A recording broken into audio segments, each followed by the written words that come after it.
स्वागत है आप सभी का हमारे आज के लेक्चर में। आज के लेक्चर में हम लोग क्लास 9th का 9th चैप्टर करने वाले हैं जिसका नाम है forces and laws of motion. तो आज हम लोग अपना पहला टॉपिक कवर करेंगे। इस पूरे चैप्टर में टोटल 4 टॉपिक है। सबसे पहला हमारा फोर्स और उसके टाइप, एंड देन हमारा first law, second law and then third law.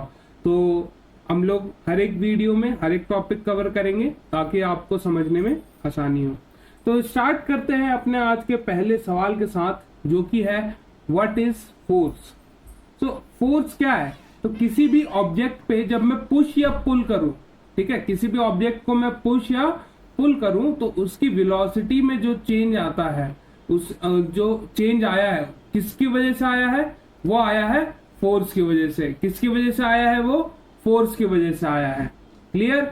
चलिए, तो फॉर एग्जाम्पल जैसे मैं मानता हूं कि यहाँ पे एक लड़का है, ठीक है, एंड वो एक फुटबॉल ग्राउंड में है, एंड ये एक फुटबॉल है। ये क्या है? एक फुटबॉल है।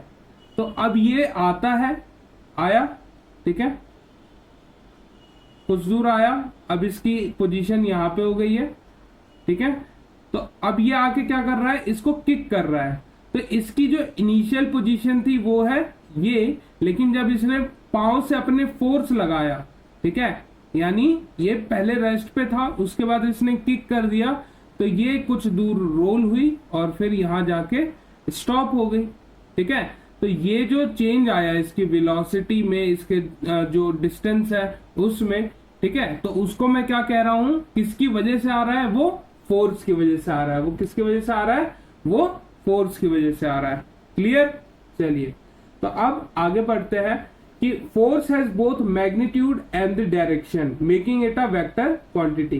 तो बेसिकली इसका मतलब यह है कि वेक्टर क्वांटिटी है तो उसके पास मैग्नीट्यूड भी होगा और डायरेक्शन भी होगा। क्लियर? चलिए, तो अब इसके बाद क्या है? इसका जो ऐसा यूनिट है उसे मैं कहता हूं न्यूटन। क्या कहता हूं? न्यूटन। एंड ये किससे डिनोट करते हैं? एन से, ठीक है। यहां पे ना मैं फोर्स का फॉर्मूला भी लिख दे रहा हूं, F is equal to m a, ठीक है, F is equal to m a. Clear? चलो, अब m क्या है? यहां पे m मेरा मास है और ये मेरा एक्सलरेशन है। अब ध्यान दीजिएगा जरा इस बात पे कि ये जो फॉर्मूला है हम लोग इस चैप्टर में डिराइव करेंगे, ठीक है। सेकेंड लॉ ऑफ मोशन है, ठीक है, अपना, उसी में हम लोग इस फॉर्मूले को डिराइव करेंगे, तो वहां पे इसको और भी ज्यादा डिटेल में समझेंगे। और इसका रिप्रेजेंटेशन क्या होता है? एफ से हम इसको क्या करते हैं? सिंबलाइज करते हैं, रिप्रेजेंट करते हैं। क्लियर बच्चों? चलो, अब आगे बढ़ते हैं कि बोल रहा है कि what happens when we apply force on an object. जब मैं किसी भी ऑब्जेक्ट पे फोर्स लगाऊं तो क्या क्या हो सकता है? उसकी स्पीड चेंज हो सकती है, उसकी डायरेक्शन चेंज हो सकती है, उसकी शेप चेंज हो सकती है, ठीक है। स्पीड कैसे चेंज होगी? फॉर एग्जाम्पल आप अज्यूम कीजिए कि आप एक साइकिल राइड कर रहे हैं। क्या कर रहे हैं? आप एक साइकिल राइड कर रहे हैं। कोई आता है, ठीक है, let's suppose your friend one वो आया और उसने आपको पीछे से धक्का दे दिया। तो आप चल रहे थे, लेट्स सपोज यहाँ पे 5 मीटर पर सेकंड से ज्यादा बोल दिया मैंने, ठीक है, चलिए कोई नहीं, हम लोग अज्यूम कर लेते हैं 5 मीटर पर सेकंड से आप चल रहे थे, ठीक है। अब इसने धक्का लगा दिया तो आपकी स्पीड क्या हो जाएगी?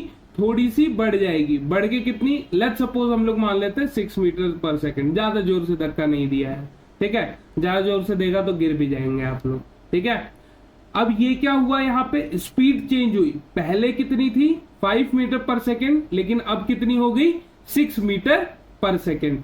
अब दूसरी बात देखिए, दूसरा केस देखिए, आप साइकिल राइड कर रहे हैं, ठीक है, और आपका फ्रेंड आता है, फ्रेंड 2 आया और उसने ना उस साइकिल को पीछे खींच दिया, ठीक है। ये आपकी साइकिल चल रही थी, 5 मीटर पर सेकंड से चल रही थी, लेकिन इसने पीछे की तरफ फोर्स लगाया और इसकी स्पीड को कितना कर दिया? 0 मीटर पर सेकंड। यानी इसको क्या कर दिया? रेस्ट पे लेके आ गया, रेस्ट पर लेके आ गया। तो इसने क्या किया? स्पीड चेंज कर दिया, from 5 metre per second to 0 metre per second, from motion to rest, from motion to rest, ठीक है। एंड हमने एक एग्जांपल अभी पीछे ही देखा था फुटबॉल वाला, जहां पे रेस्ट से मोशन था, जहां रेस्ट से हम लोग कहां जा रहे थे, मोशन में जा रहे थे। ठीक है, चलिए अब दूसरी बात आती है डायरेक्शन वाली। तो डायरेक्शन के लिए सबसे बेस्ट एग्जांपल है अपना क्रिकेट। क्या है, क्रिकेट। ठीक है, डायरेक्शन जैसे समझिए यहाँ पे हमारा बैट्समैन है, हमारा क्या है, ये बैट्समैन है, बॉल आई, बॉल इसके बैट पे आ रही है सीधा। ठीक है, अब इसके ऊपर है या तो ये ऑफ साइड में खेल दे शॉट को, या लेग साइड में खेल दे। ठीक है, या फिर इसको स्ट्रेट ड्राइव कर दे। ठीक है, तो ये बैट्समैन के ऊपर है, वो क्या करेगा, वो इस बॉल पे फोर्स लगाएगा, किससे, अपने बैट से, किससे, अपने बैट से, और उस बॉल का डायरेक्शन अपने हिसाब से चेंज कर लेगा। हाँ, और सूर्य कुमार होगा तो पीछे भी मार सकता है भाई। ठीक है, चलो अब आता है शेप। अब फोर्स से शेप कैसे चेंज हो रही है, आपने एक बॉल देखी होगी, ऐसे आती है स्माइली बॉल या फिर स्पॉन्ज वाली बॉल हम उसे कहते हैं। ठीक है, तो अगर आप इस पे दोनों तरफ से प्रेशर लगाते हैं तो क्या इसकी शेप चेंज हो जाती है कि नहीं हो जाती है, कुछ इस तरीके से, हाँ या ना। अब मतलब जो भी आपका हाथ का शेप रहेगा, जैसे यहाँ पे अंगूठा है एंड यहाँ पे बाकी फिंगर्स है आपकी। ठीक है, तो उसके हिसाब से ये शेप चेंज हो जाएगा, हाँ या ना। और दूसरा एग्जांपल हमारा सबसे बढ़िया रहता है रबर बैंड का। किसका, रबर बैंड का। ठीक है, अब अज्यूम कीजिए कि अंगूठा है, उंगली है। ठीक है, अब इसके बीच में आपने लगा दिया रबर बैंड। ठीक है, अब ये जो रबर बैंड का ये वाला हिस्सा, इसको आप पीछे खींचेंगे। ठीक है, तो इसका शेप चेंज हो जाएगा, आया ना, ऐसा हो जाएगा। और फिर यहाँ पे कागज लगाइए और अपने दोस्त को मार दिए। ठीक है, हाँ करना नहीं है ऐसा, वरना स्कूल में शिकायत लगा देगा तो बस काम खत्म। ठीक है, चलो बढ़ते हैं आगे। तो आगे कहता है हमारे पास टाइप्स ऑफ फोर्सेस। तो हमारे पास टोटल 4 टाइप्स ऑफ फोर्सेस है। एक है contact force, non contact forces, balance force and unbalance force. तो एक एक करके सभी को समझते हैं हम लोग। पहले कॉन्टैक्ट फोर्स और नॉन कॉन्टैक्ट फोर्स को समझते हैं। तो contact force, a force applied an object by touching it physically.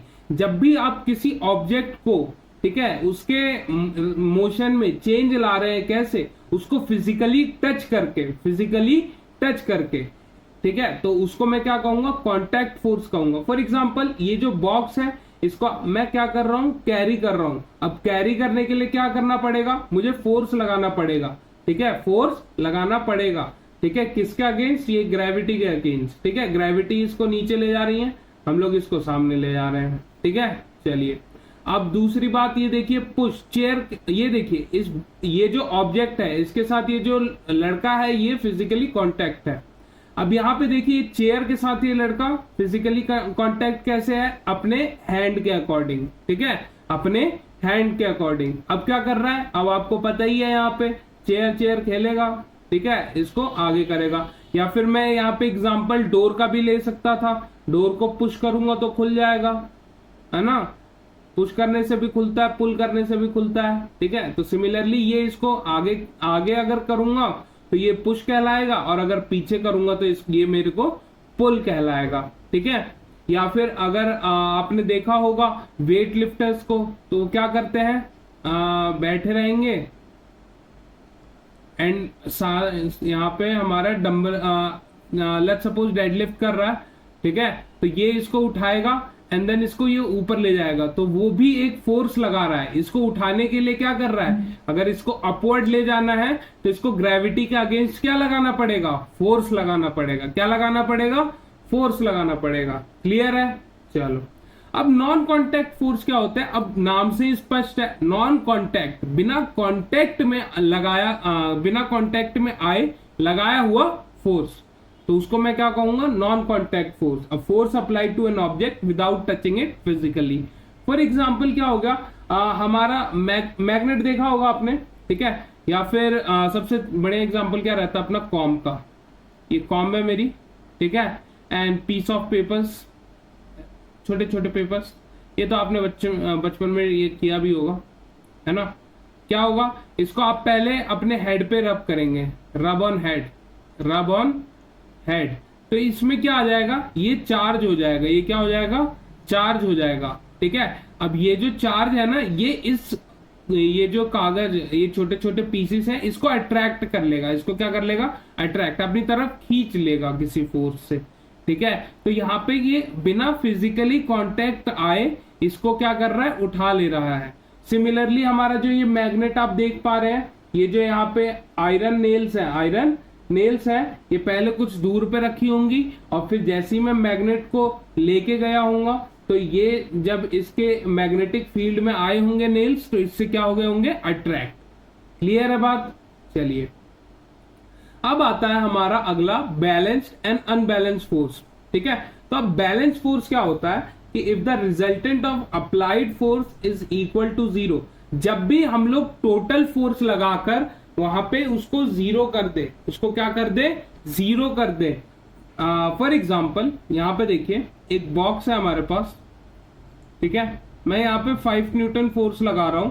ठीक है, अब ये ध्यान रखना है कि दोनों force equal and opposite, equal and opposite.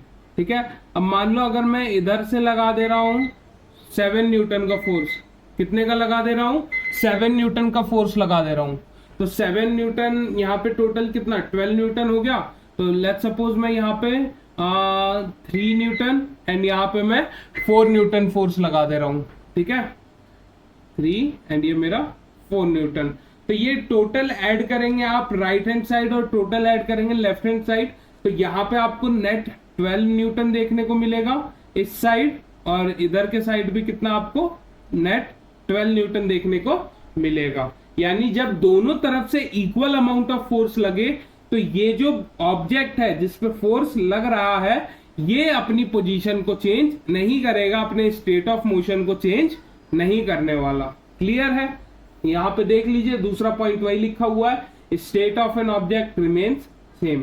और अभी मैंने बताया था जो फोर्सेस लगाएंगे, जो फोर्सेस हम लोग लगाएंगे वो इक्वल इन मैग्नीट्यूड होगी लेकिन अपोजिट इन डायरेक्शन होगी। इसको आप स्टार लगा के लिख लीजिए, इसको आप स्टार लगा के लिख लीजिए। क्लियर?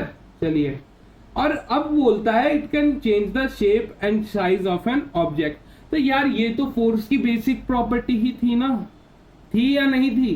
क्या कि ये शेप को चेंज कर दे, शेप को चेंज कर दे। क्लियर? चलिए, और यहाँ पे नीचे एग्जाम्पल लिखा गया है।